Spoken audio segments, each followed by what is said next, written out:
Fala Vascaíno, fala Vascaína, tudo bem? Um bom dia, um bom começo de tarde, um casaca no seu coração e que Deus possa abençoar você e a sua família. Meu amigo, minha amiga, eu tive que fazer uma colinha. Neste vídeo a gente vai falar muito aqui sobre o futebol profissional do Clube de Regatas Vasco da Gama. O ano do Vasco da Gama começa nesta semana. Vamos abordar aqui o assunto referente a reforços. E, meus amigos, a gestão Jorge Salgado completou um ano. É isso mesmo. A gente vai fazer um resumo do que aconteceu até aqui. A gente vai falar muito sobre a SAF, que existe sim uma proposta já na mesa de um grupo norte-americano. A gente vai falar sobre a situação da AGE, dar uma atualizada no que aconteceu ontem na coleta de assinaturas, e a gente vai falar aqui bastante sobre a situação aí do Mussa. Coloquem atenção, pessoal, porque tem muito boato, tem muitas coisas surgindo nos grupos de WhatsApp, certo? Então vamos começar aqui pelo futebol profissional do Vasco da Gama. O Vasco da Gama treinou nesta manhã visando a estreia do campeonato estadual contra a equipe do Volta Redonda.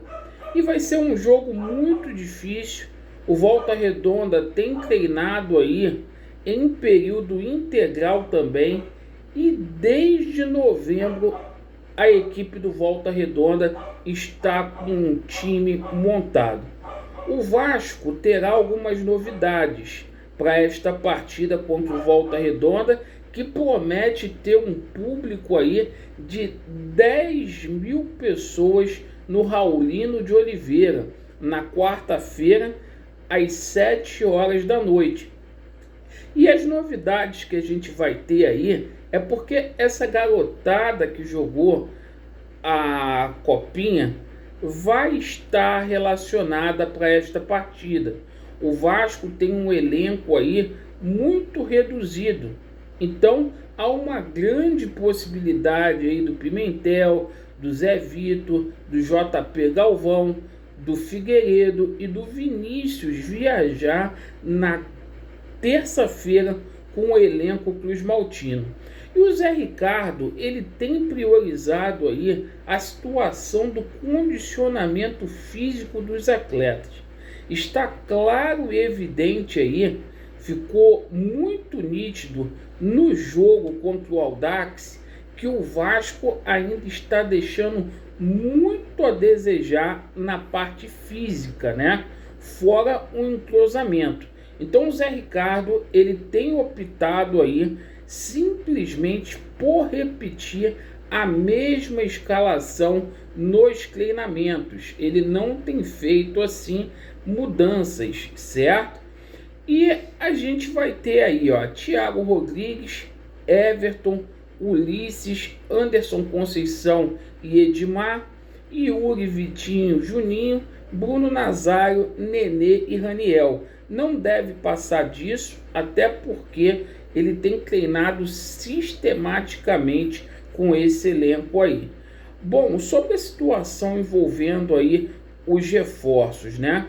A situação aí do Getúlio e do Matheus Barbosa são situações que o Vasco deve resolver agora na segunda-feira, colocando o nome desses jogadores no Bira e no BID. Agora, a gente não sabe se vai dar tempo para esses jogadores aí estarem aptos para poder viajar até terça-feira para a Volta Redonda. O jogo é na quarta.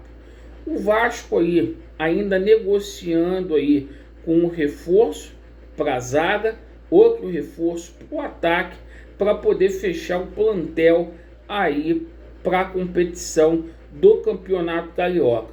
O Campeonato Carioca, de repente, dá, mas para o brasileiro, eu acho que a gente tem que contratar e muito. Bom, meus amigos, completou um ano aí de gestão do Jorge Salgado. Uma gestão repleta de fracasso, de desmando, de desleixo. E é o seguinte, todas as áreas do clube, nesse um ano, estão entregues aí às traças. Do patrimônio, à finança, ao departamento de futebol, nada que preste. E o Jorge Salgado, ele simplesmente assinou um atestado de incompetência quando ele foi ao mercado, sem debater com os sócios do Vasco da Gama a possibilidade de fazer com que o Vasco da Gama vire uma SAF. E chegou ao nosso conhecimento que tem uma proposta já na mesa, certo? Essa proposta vem dos Estados Unidos e são de pessoas aí ligadas ao Grupo City. Agora, a gente tem que tomar cuidado, muito cuidado, porque o representante do Grupo City aqui na América Latina se chama Carlos Leite. E para todo bom entendedor, um pingo no i já basta. Eu já disse aqui que a proposta está na casa de 250 a 300 milhões de reais. Fiquei muito contente porque hoje a gente tem 13 grupos políticos aí que simplesmente não vão assinar no Conselho Deliberativo essa situação da SAF nesse modelo que o Jorge Salgado está querendo empurrar. E sobre a situação da AGE, novos grupos políticos também entraram na causa. Alguns grupos que não tinham confirmado aí a sua presença, como é o caso aí dos Templários, confirmou, e é o seguinte: a gente ganha mais força, a gente ganha mais adeptos. Hoje aí está faltando cerca de 34% para a gente atingir a totalidade dos associados que a gente precisa com relação às assinaturas. Ontem, cerca de 100 assinaturas novas, muitas pessoas ingressando no quadro social do Vasco, e isso é muito importante. Destituir Jorge Salgado do poder, fazer uma nova AGE, consequentemente a gente ter uma nova eleição no Vasco da Gama. Isso não é fake news, depende de você. Faltam menos aí de 900 assinaturas e está nas suas mãos. O link, da convocação da AGE para quem é sócio do Vasco da Gama, eu vou deixar na descrição deste vídeo, como eu tenho feito. E sobre a situação envolvendo o Mussa, tem muito burburinho aí pela internet. A situação é a seguinte: houve sim uma aproximação entre as partes aí para que o Mussa retirasse essa ação, certo? Mas é uma situação que não depende apenas do Mussa. A Sempre Vasco bancou essa enquete do dia 14 e o Mussa deve favores a esses caras aí, certo? Para vocês terem uma ideia, eles pagaram 55 mil reais nessas eleições aí que eles dizem ser eleições, a qual mantém o Jorge Salgado lá. E é o seguinte: os filhos do Mussa teriam feito exigência aí para poder pedir cargo, garantia. E é o seguinte, eu acho que esse não é o caminho. Uma coisa é ele estar propício a tirar a ação, se fosse por ele, ele já teria tirado. Outra coisa é fazer exigência de cargo. Eu acho isso errado. A gente tem visto aqui no YouTube, nos últimos dias, as pessoas ressuscitando o Alexandre Campelo, botando Alexandre Campelo para poder falar. A gente tem visto aí o seu Júlio Brandt falando bastante aqui nessa plataforma.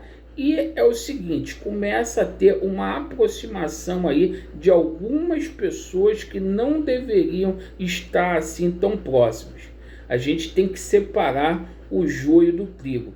Mas a situação é a seguinte, Mussa tomou a decisão dele, tira a ação, faz a exigência e é o seguinte, a gente tem aí a resistência das pessoas que patrocinaram o Mussa. O que passar disso, gente, é mentira, porque a gente tem entrado em contato com pessoas aí muito próximas ao Mussa, ao Levin, graças a Deus a gente tem amigos em comum e a situação de momento é essa. Certo, pessoal? Agradeço pela sua atenção. Vasco neles, a verdade prevalecerá e vai dar Vasco. Valeu!